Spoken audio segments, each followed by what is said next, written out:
قلب میں سوز نہیں، روح میں احساس نہیں، کچھ بھی پیغام محمد کا تمہیں پاس نہیں۔ اے میری بہن، تیری حیا کا معیار تو یہ تھا کہ اللہ نے تیری تخلیق کا بھی فرشتوں سے پردہ رکھا، اور تیری حیا کا معیار یہ ہے کہ تجھے صفا مروہ میں بھی دوڑنے کی اجازت نہیں کہ کہیں تیری زیب و زینت دوسرے نامحرم مردوں پر عیاں نہ ہو جائے۔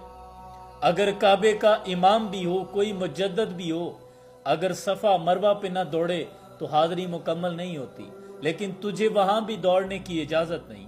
اور اللہ نے قرآن میں فرمایا کہ اے نبی، اپنی عورتوں سے کہہ دو کہ جب یہ گھر سے باہر نکلا کریں تو اپنے آگے اور پیچھے چادر ڈال لیا کریں، یہ چیز ان کے لیے موجب احترام ہوگی اور کوئی ان کو ایذا نہیں پہنچا سکے گا۔ انہیں خبردار کر دو کہ کسی نامحرم مرد کے ساتھ نرم لہجے میں بات بھی نہ کریں، کہیں کسی بیمار دل کے اندر کوئی وہم نہ پیدا ہو جائے، کوئی مرض نہ پیدا ہو جائے۔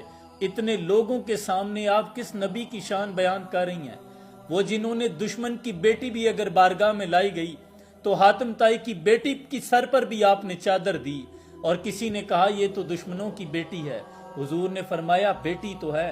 وہ جن کی بیٹی کی حیا کا معیار یہ ہے کہ روز محشر اللہ تمام انبیاء اکرام، تمام ملائکہ سمیت پوری امتوں کو یہ حکم ہوگا کہ خبردار اپنی نگاہوں کو نیچا کر لیں۔ پردے کی وارث فاطمہ گزرنے لگی ہیں، وہ جن کی یہ وصیت تھی میرا جنازہ بھی رات کی تاریکی میں لے کے جانا، کسی نامحرم کی نظر نہ پڑے۔ ام خلاد یاد آ گئی، جوان لخت جگر جنگ میں شہید ہو گیا۔ کسی نے آ کر خبر دی تو ام خلاد کا جوان بیٹا جس ماں کا فوت ہو جائے اس کا تو کلیجہ پھٹ جاتا ہے۔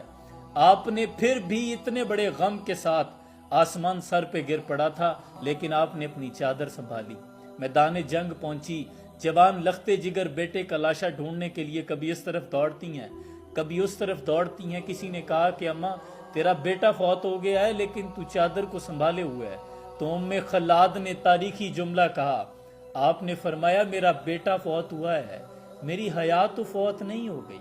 اے امت مسلمان کی بیٹیوں، فلسطین کی بیٹیاں رات کو حجاب کر کے سوتی ہیں، ہم صبح کو مردہ حالت میں پائی گئی تو کوئی نامحرم ہمارا ننگا سر نہ دیکھ لے، اور تم تو یہاں سازگار حالات میں ہو، پھر یہ کس کے لیے بن ٹھن کر کس نبی کی شان اور کن الفاظوں کے ساتھ آپ بیان کر رہے ہیں؟ یہ تو آپ ان کی تعلیمات کے خلاف کر رہی ہیں۔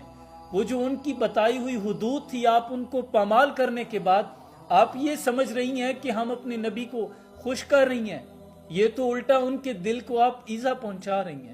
یہ کس قسم کی نعتیں آ گئی ہیں؟ اب تو یہ فیصلہ کرنا مشکل ہے، کوئی ذی شعور آدمی بھی سوچ میں پڑ جائے۔ میں خود انگشت بدندان بیٹھا رہتا ہوں کہ یار یہ نعت ہے، یہ میرے نبی کی شان بیان کرنے کا معیار ہے۔ نعت لکھنا تلوار پہ چلنے کے مترادف ہے، حمد لکھنے سے زیادہ مشکل ہے۔ نعت تو وہ ہوتی ہے جس کو سننے کے بعد آپ کے قلب و ارواح میں ایک درد کا احساس پیدا ہو، آپ کو اپنے نبی کی اس قدر یاد آئے کہ آپ ان کی تعلیمات اور اس سانچے میں ڈھلنے کی جستجو کریں۔ تجھے تو سجنے کی ضرورت ہی نہیں بنت ہوا، تجھ پہ تو سجتی ہے حیا بھی کسی زیور کی طرح۔ اس نصیحت کو دل کے کانوں کے ساتھ سننا، کیونکہ اللہ قرآن میں فرماتا ہے نصیحت کرتے رہو، نصیحت مومنوں کو فائدہ دیتی ہے۔ میرا مقصد صرف اور صرف یہ ہے کہ اپنی نبی کی شان کو پہچانو۔ ہم نے ہمارے کردار سے نظر آنا